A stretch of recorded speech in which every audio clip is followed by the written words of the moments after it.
Dan Marino did an interview yesterday. He was asked about you, of course, and he said Tua has a better understanding of where he wants to go with the football and how to deal with protections. Can you talk about what has been the key to developing in those areas? I think just being with our guys, being able to sit down and talk with the linemen, having meetings with the linemen, being able to talk with the running backs. Overall, just communication with our guys. And it's not just with me, it's with our quarterback room.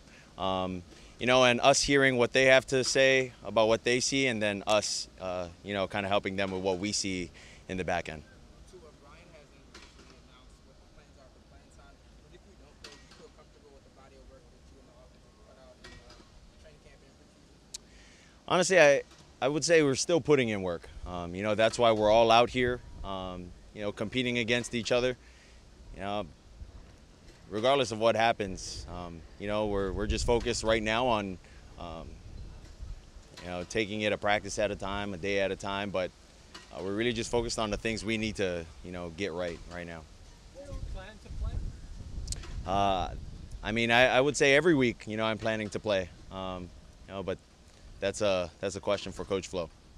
Last week we talked about you feeling pressure in the pocket and adjusting as needed.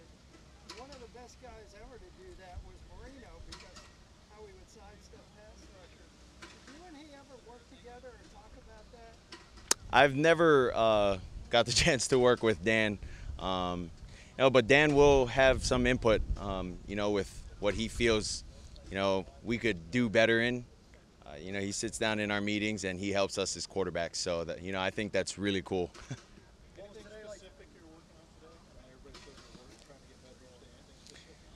Yeah, I think overall just the communication, the operation, with us offensively, it still needs some cleanup. But really that's what it's been today. Does the win change your approach as far as foundational drills or just anything about your game? Well, I think the win plays a factor. When you're throwing into the win, you got to be able to cut it. If not, the win's going to take it. But I think it's good work to be able to throw with and against the win. So.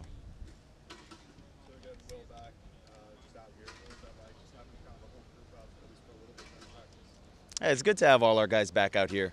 To be able to work some timing and get some work in with them. But I think just them being able to get back into the huddle, hear calls, get out, know where they're lining up at, and then executing with them. I think that's very important.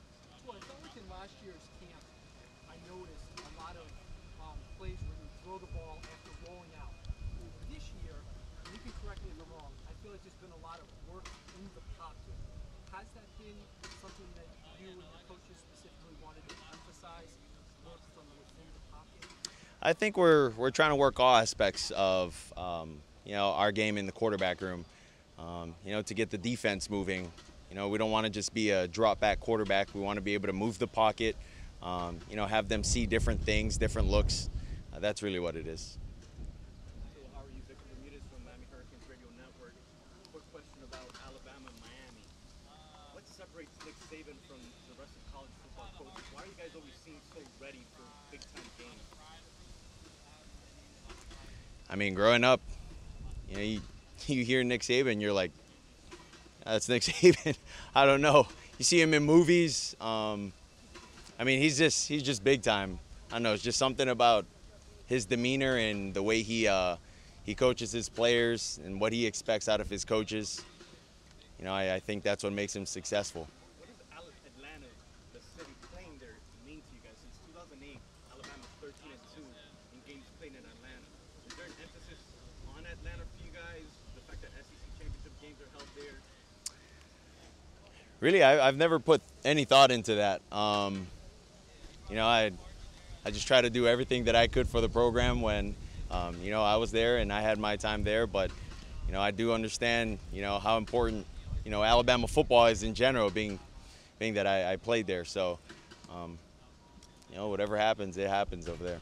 Any predictions for September 4th? It's tough. I don't know what Alabama looks like. I don't know what the Hurricanes look like. So, you just always hope that when you see two teams go against each other, it's a good game. Which leadership do you or is leadership or someone who's been a good example of leadership?